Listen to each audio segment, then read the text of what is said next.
Bagus.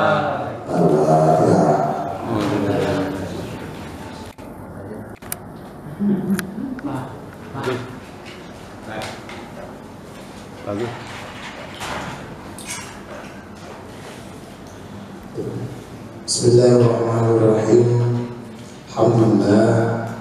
Alhamdulillahirrahmanirrahim. Wassalatu wassalamu ala asyrafil anbiya'i wal mursalin sayyidina Maulana Muhammadin wa ala alihi wa sahbihi ajma'in. Bapak Ibu hadirin jamaah salat Isya, salat Zuhur yang dirahmati dan diridhoi Allah. Senantiasa saya doakan semuanya Bapak Ibu mudah-mudahan selalu dalam lindungan Allah dan mendapatkan berkah serta dimudahkan segala urusan. Amin. Saya mohon maaf sebelumnya karena macet gang yang banyak tutup. Padahal tadi berangkatnya agak awal, tapi karena di luar prediksi ya YouTube itu sama aja lah. Jadi tunggu nggak ada orang tapi. Baik, sebelum masuk materi saya langsung sudah masuk pertanyaan. Assalamualaikum warahmatullahi. Mau tanya membedakan atau cara mengetahui waktu sholat syuruk, yaitu ba'da tamami tulu'i syamsi. Jadi setelah keluarnya bundaran matahari. Ini bundaran matahari. Ini bundaran. Ya baik-baik. Betul. Anggap bundaran matahari. Ketika matahari keluar ini masih belum boleh. Biasanya ada bunyi pagi selesai subuh, itu batas akhir waktunya sholat subuh, bukan batas awal waktunya syuruk. Nah, kapan bolehnya? Setelah bundaran. Nah, ini bundarannya sudah keluar semua. Ini baru boleh sholat syuruk yang disebut dengan awal duha. Yang afdal kalau duha. Kalau duha disepakati oleh ulama, kalau syuruk itu diperselisihkan oleh ulama, apakah itu sholat syuruk tersendiri, ataukah itu esensinya duha yang dilakukan di awal waktu. Jadi bagi dengan yang biasa sholat syuruk, jangan lupa duhanya, karena duha itu yang lebih afdal. Afdal sholat di masnunah naharan, sebaik-baik sholat sunnah di siang hari atau duha, sholat duha. Wa afdal sholat di masnunah lailan, sebaik-baik sholat sunnah di malam hari, witrah, sholat witir, wa tahajjud dan tahajud. Tapi kalau sebelum ini antara tahajud dan witir, milih witir. Kalau bisa kedua-duanya, tahajud dan witir. Nah, satu. Adakah sunnah tentang celana cingkrang dan cadar? Mantap ya. Besok-besok saya akan tuliskan ada sekitar 22 hadis tentang celana cingkrang. Bapak Ibu yang mau celana cingkrang asalkan di bawah lutut gak apa-apa, silakan. Yang mau cingkrang di bawah lutut, jangan di atas lutut. Itu kan celana pendek itu. Yang gak mau cingkrang ya gak apa-apa juga. Yang biasa misalkan orang itu kalau sudah terbiasa cingkrang, sudah cingkrang bagaimana? Sama orang sarungan gitu. Orang sarungan biasa gulungannya terlalu wakil sampai rotor dan gugur. Kemudian satu saat suruh dulu dikit, itu kan nyaman. Jangan memaksakan kenyamanan kita harus sama dengan orang lain, atau kenyamanan orang lain harus dipaksakan nyaman untuk kita. Jangan. Masalah celana cingkrang itu ulama memperbolehkan. Dan bagaimana hukumnya? Apakah wajib atau sunnah atau apa? Tergantung niatnya. Ada sebagian sahabat oleh Rasulullah, ayo naikkan itu, jangan lemre, khayana, sombong, neraka. Abu Bakar datang kepada Rasulullah, saya ini tipologi kalau sarungan, kalau celana mesti lemre. Apa saya masuk neraka?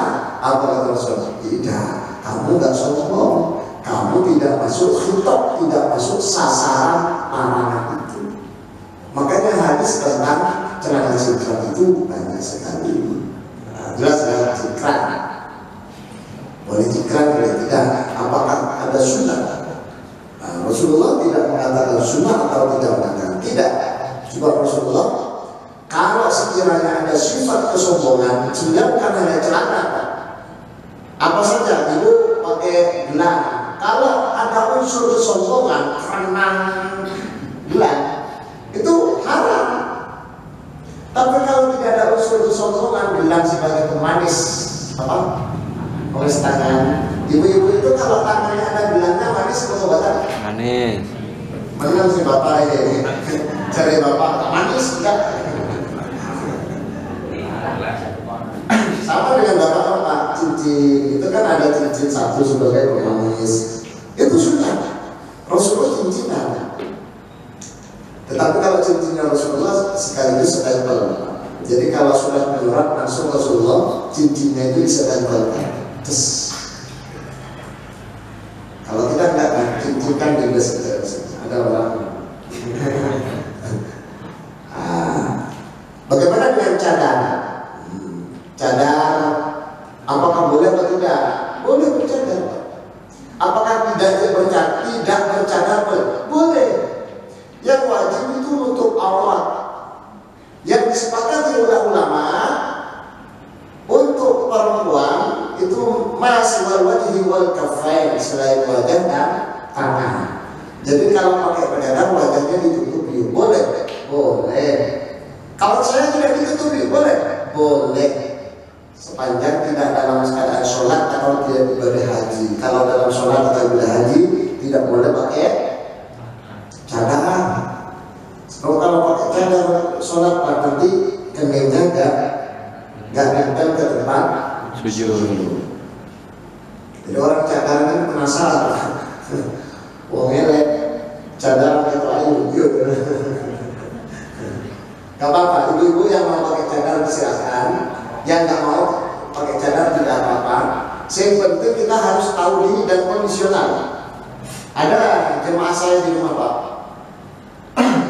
suaminya angkatan darat, pimpinan, masuk level pimpinan Pak, nggak tahu apa jenderal apa mau jenderal gitu. Ada aturan di anggota itu, kata mertuanya itu, ini kan menantu, yang perempuan menantu pakai cadar. Katanya aturan nggak boleh pakai cadar di dalam komunitas anggota angkatan darat atau angkatan yang lain. Bagaimana hukumnya Ustaz kalau pakai cadar di situ? Saya jawab, haram hukumnya. Karena cadar itu diperselisihkan oleh ulama apakah harus atau tidak. Yang jelas, andaikan tidak cadaran boleh, tetapi kalau komunitas itu melarang cadaran maka harus diikuti. Ikuti aturan itu penting Pak, sepanjang aturan itu tidak melanggar syariat. Kalau orang aturan itu mengharuskan buka cadar, bukan. Tapi kalau aturan mengharuskan buka jilbab, nah itu baru tidak boleh diikuti. Seperti Turki sebelum Erdogan. Turki dulu sebelum Erdogan kan pernah melarang orang kantor pakai jilbab. Sekarang tidak.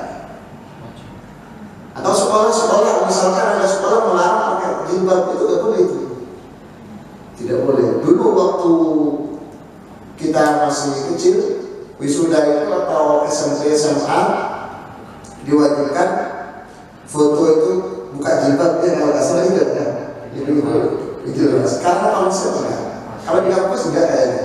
Foto ijazah masih. Ijazah, kalau Ijazah masih harus lepas. harus lepas. Kalau kampus enggak. Kelihatan telinga. SMA ya, SMA SMP ya. Semua. Enggak, kalau di kampus enggak. Saya kan di kampus mengelola lah bagian ijazah. Jadi di kampus itu sudah tidak ada kewajiban. Andaikan enggak, ya silakan terserah individu. Kampus tidak ada penekanan. Kalau dulu kan harus. Jadi kalau jilbab itu prinsip. Tapi kalau cadar itu ulama khilaf, diperselisihkan di antara ulama. Ketika hal itu diperselisihkan dan dipertentangkan oleh ulama, maka itu pilihan masing-masing dan disesuaikan dengan niat masing-masing. Sebab saya punya mahasiswi pakai cadar,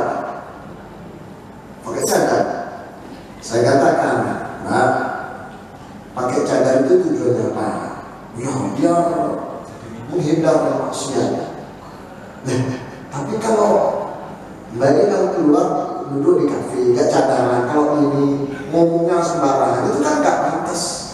Justru kalau macam mau cadangan, ketika ibu-ibu, bukan bapak-bapak, ibu-ibu mau kemana sendirian. Tapi kalau di kelas pasti aman. Tidak mungkin di kelas itu tidak aman, Pak. Betul nggak? Cadar. Ada sekolah mewajibkan siswinya pakai cadar di dalam kelas, di luar tidak wajib. Itu peraturan terbalik. Semestinya yang wajib bercadar itu di luar kelas, masuk kelas wajib. Bukan. Sebab apa? Satu, tujuannya biar bersosialisasi dengan kanan kiri berkenan. Ustadz-ustadznya biar tahu siapa yang datang, salim apa salimah yang datang. Ya. Sebab kalau ini Pak, lihat anak saya yang nomor 2 itu Pak, kalau guyonan sama saudaranya itu Pak, ditutupi cantik Pak, cowok Pak, cantik, bukan cowok. Allah, itu lah ya masalah cadar. Kondisional dan tergantung niatnya. Bagi yang cadaran, monggo lanjutkan, asalkan tidak ada pertentangan dengan lingkungan ataupun tidak menimbulkan fitnah. Mohon amalan apa saja agar keluarga sakinah dan anak dan keturunan soleh-solehah. Lengkap ini. Perbanyak baca doa barokah. Makanya ketika ada pernikahan doa Rasulullah, pertama adalah barakallahu laka. Semoga Allah memberkahimu dalam kebahagiaan, dalam kenyamanan, dalam kemudahan, dalam kelancaran. Satu. Wa baraka alaika. Semoga Allah memberikan keberkahan dalam kesulitan.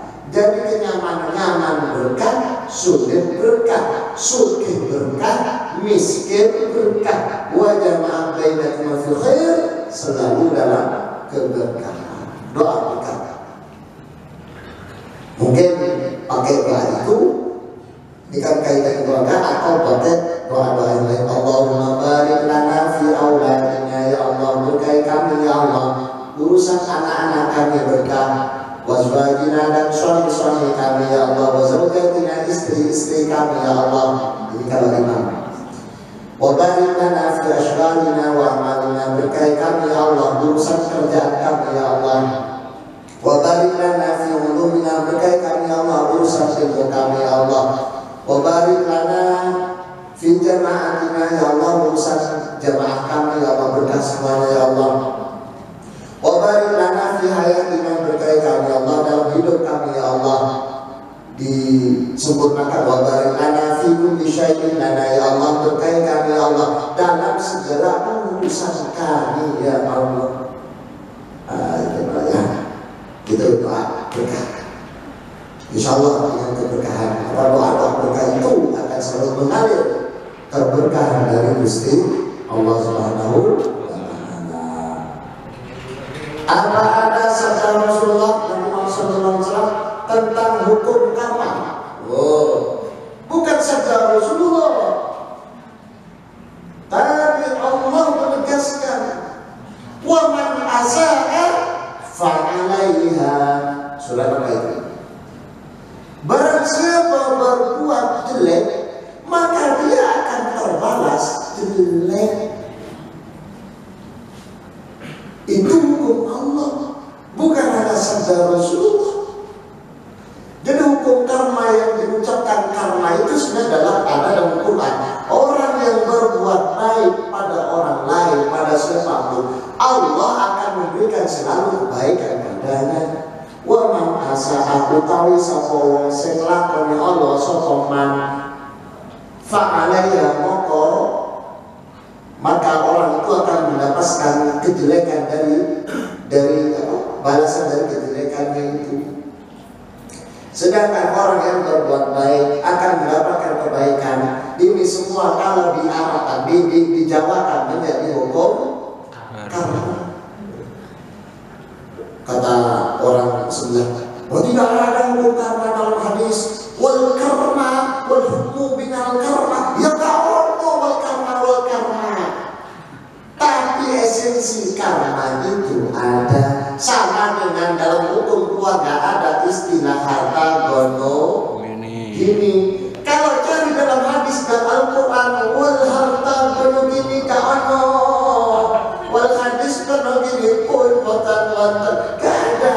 Tapi kalau mencari apa gono gini itu apa? Harta bersama. Banyak dalam hadis itu Pak. Al-amwal al-mustarakah, harta-harta milik bersama. Itu milik bersama artinya bisa diartikan gono gini. Ada contohnya banyak. Innal kalaa, sesungguhnya rumput di lapangan itu milik bersama, tidak boleh dipotong-potong. Wal ma'afin nahri, air di sungai itu milik bersama, tidak boleh dikapling-kapling. Jalan-jalan hawa, wal hawa'u, hawa itu semuanya milik bersama, tidak boleh ada pelarangan dan seterusnya. Paling pengaturan milik oleh negara boleh, tapi oleh perseorangan tidak boleh. Gitu ya, seperti itu. Silakan yang lain. Pertanyaan, Bu, pertanyaan Bu. Ada? Baik, kalau tak ada saya lanjutkan. Tadi belum ada, ini hanya menjawab pertanyaan. Bismillahirrahmanirrahim. Alhamdulillahirrahmanirrahim. Kita sampai pada hadis tentang melakukan kewajiban suami terhadap istri ketika suaminya itu pelit. Ada nggak suami yang pelit Pak? Udah pulang. Enggak, maksudnya ada nggak? Banyak ya? Di sini tidak ada. Sudah pulang katanya. Oh, saya setuju. Dulu ini Rasulullah dicurhatin oleh namanya Bintu Utbah. Putrinya Utbah itu bersuamikan namanya Abu Sufyan. Abu Sufyan itu Pak, ternyata orang yang beli Pak, duit akeh, fulusi akeh Pak. Dompetnya tebal, ATM penuh, depositonya banyak Pak. Tapi awalnya pelit. Bahkan saking pelitnya dalam hadis disebutnya syahid, syir, ha, ya, ha, syahid dari syahad ya syubhan, wa anfusus syuh. Pelit artinya pelit, syahid atau syuh itu pelit mari awal dewi. Kalau ada orang pelit untuk orang lain, itu namanya bakhil. Bakhil, medit, mari dia itu bakhil. Wajar, Mas. Kalau ya Mas, aku turun mana, turun dino. Kalau ada, kalau bilang enggak, kalau itu jenisnya apa? Bakhil. Kalau si A, Mas Bro itu, bukan Mas Bro, Mas Bro. Turun mangan, terus kalau nasi goreng lewat, tutup nasi goreng. Dua orang 1 juta di dompet, nasi goreng berkoi 10.000. Nah ini kalau 2 orang dan istrinya kan 20.000. Si suami bilang, Mas Bro tadi sama istri itu, nggak usah mahal, minta 20.000, bisa main, masak air, masak kalau tidak, kalau masak tidak 20.000. Jadi beli nasi goreng nggak mau gara-gara eman untuk diri sendiri, itu namanya syahid syuh. Pelit itu lebih dimurkai oleh Allah. Kalau bakhil saja ba'idun 'anil jannah, jauh dari surga, apalagi yang syahid. Maka ini seorang istri lapor pada Rasulullah, suami saya itu orangnya sugih, duitnya oke, cuma tentang belanja gak ketublas, alias digegam. Hemat. Bukan hemat, hemat sebetul. Allah. Apa kata si istri tadi? Si istri ngomong, Rasulullah, pripun ya Rasulullah? Rasul bilang panjang nih. Gimana kalau kamu minta pasti dimarahi. Terus usul yang perempuan istrinya itu usul, pripun Rasulullah? Lek misalkan nyolong, tak tolong, duit bojoku tak tolong, uangnya suamiku tak ambil, mayat fini wayat fi bani, secukup untuk biaya hidup saya dan anak saya, secukupnya untuk belanja keseharian. Apakah boleh? Apakah tidak? Kata si istri. Apa jawabannya Rasulullah? Tidak apa-apa. Silahkan ambil uang suamimu secukupnya untuk biaya hidup, biaya keluarga, biaya masak dan biaya pendidikan anak sekolah. Ini kan. Makanya hati-hati bapak-bapak yang anak pelit. Kok sering ada barang hilang, sepatu hilang. Gak usah jauh-jauh, tanyakan sama istrinya. Mama, nanti sepatu saya gitar, ini satu sekat. Mari sepatu, no sandal, mari sandal gelang, mari gelang mau coba mau gitu lah. Oh, gara-gara gak metu belanja. Ayo Pak. Jadi artinya apa? Ini bukan berarti Rasulullah mengajarkan ibu-ibu harus menolong uang suami, tidak. Maksudnya bahwa ini teguran bagi suami, usahakan sebisa mungkin untuk mengeluarkan nafkah itu apa? Belanja secukup istrinya sesuai dengan kebutuhan sehari-hari. Si istri membelanjakan uang harus sesuai dengan keadaan kondisi ekonomi suami. Walaupun istrinya itu mantan orang kaya, anak suki, tapi lek bojone gajinya cuma 1 juta 1 bulan, ya blonjoe anak wong gaji 1 juta. Ojo blonjo gaji wong 1 miliar. Langsung geblak suaminya. Jadi suami baru gajian tanggal 30. Ini Pak, ini belum punya anak, mana kan? Ini saya ini gaji apa? Gaji Mas. Langsung dapat hari. Mas mana Mas? Lah kemana? Habis buat belanja kan sehari habis 500. Langsung bilang, aduh deh, gak sanggup saya deh. Assalamualaikum. Allah, janganlah dimusyawarahkan dulu, dimusyawarahkan semampunya. Mas sampean mampu piro belanja? Iya nanti sesuatu cocok ini belanja 5.000 sekilo, minta iwak daging, ojo iwak tempe tahu, penyedus terus mantap Pak. Biasanya pangan musuh itu tempe tahu kerupuk terong itu persis panganan musuh itu persis seperti panganan arek santri, sederhana. Cuma kalau santri karena nggak ada yang lain, kalau musuh karena nggak boleh ya lain, itu bedanya. Makanya itu sebenarnya peringatan Pak. Biasanya pokoknya nikmat Pak, kalau nikmat itu nikmat Pak, apa? Minuman, itu lah. Jadi pelajaran dari hadis sahih Bukhari kita ya. Jadi suami itu tidak boleh pelit, istri itu punya hak.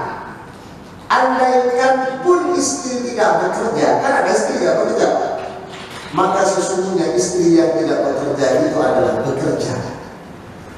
Tidak ada orang di dunia ini tidak bekerja. Ada orang yang tidak bekerja, mustahil. Mustahil orang itu tidak bekerja. Ya. Ibu, istri saya rumah tangga, di rumah tangga itu kelompok. Jawab. Nyapu di rumah ada pembantu, ngepel ada pembantu, ngomongin bojone, ayo pembantu, kan enggak kan? Itu kerja.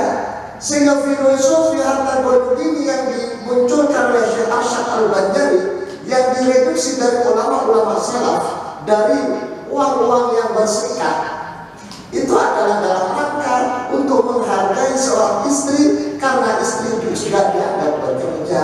Suami berangkat, istri bersih-bersihnya, nyabuti rumput, siram-siram, kembang, itu kerja. Bahkan gendong anak, mandikan anak, antar anak sekolah, kalau yang tidak kantor, kemudian macam-macam. Itu semuanya adalah harus dihargai. Sehingga kalau ada muncul harta gono ini, maka ketika suaminya bercerai dengan istri, maka tidak boleh harta hasil jerih payah suami ketika selama menikah itu diambil pulang semuanya, tidak boleh. Harus dibagi dua antara istri dan suami. Itu kalau cerai. Kalau meninggal, misalkan suami yang sudah jadi direktur utama, gajinya sudah 100 juta satu bulan, istrinya hanya rumah tangga. Kemudian suaminya meninggalkan harta 50 miliar. Banyak nggak? Banyak. 50 miliar. Maka 50 miliar itu tidak boleh diwariskan. Harus dibagi dua dulu. Kalau menurut konsep harta gono dibagi dua, 25 miliar untuk yang meninggal, 25 miliar untuk istri. Maka setelah dibagi menjadi dua, harta 25 miliar untuk almarhum yang meninggal itulah yang dibagi di antara anak-anak dan istri dapat lagi. Istri dapat harta gono ini, juga istri dapat harta warisan dari 25 miliar antara istri dan anak-anak. Berapa bagiannya istri? 1/8 dari 25 miliar. Berapa? Nah, bingung. Duitnya terlalu akeh, hitungannya terlalu sulit. Pokoknya akeh, betul ya. Istri dapat 1/8, anak kalau sama-sama laki-laki nanti separuhnya paruan 2. Kalau sama-sama perempuan paruan sama duanya. Kemudian kalau laki perempuan berarti 2/1. 2/1, misalkan yang laki-laki dapat 14 miliar, yang perempuan dapat 7 miliar, nanti sisanya misalkan 4 miliar untuk ibunya dan seterusnya. Misalkan pembagiannya begitu. Harus gitu. Jangan langsung otomatis dibagi. Ini meninggal bapaknya langsung dibagi semua. Jangan. Ini banyak kasus Pak. Suaminya punya perusahaan besar, suaminya meninggal langsung dibagi secara warisan antara anak, saudara dan istri. Jangan. Harus dibagi dua sesuai dengan konsep gono ini, dibagi dua antara yang meninggal suaminya dengan istri yang ditinggalkan itu. Karena istri yang ditinggalkan punya hak untuk mendapatkan harta itu sendiri, bukan warisan. Warisan lain nanti. Jadi istri yang meninggal itu tidak terlalu susah karena uangnya menjadi banyak, bisa dibuat kawin. Orang ini kalau langsung kawin kok langsung bangun semua. Kenapa ya? Baik, sekian itu yang dapat saya sampaikan. Silakan dua hadis ini dicermati dan diamalkan. Satu, terkait dengan perintah untuk perhatian suami terhadap istri agar suami tidak pelit. Kemudian yang kedua, istri punya hak dalam segala hal di dalam rumah tangga, walaupun imamnya itu laki-laki, tapi istri itu punya hak. Jadi bapak mau membeli mobil, maka kewajiban dalam Islam harus musyawarah sama istri. Walaupun uangnya bapak yang cari sendiri, tetap harus musyawarah sama istri. Karena istri itu menungso, gitu kan? Bu? Nggak perlu. Baik, sekian itu silakan dilanjut dengan pertanyaan. Enggak, sambil lanjut Pak. Enggak, Haji. Silakan. Assalamualaikum warahmatullahi wabarakatuh.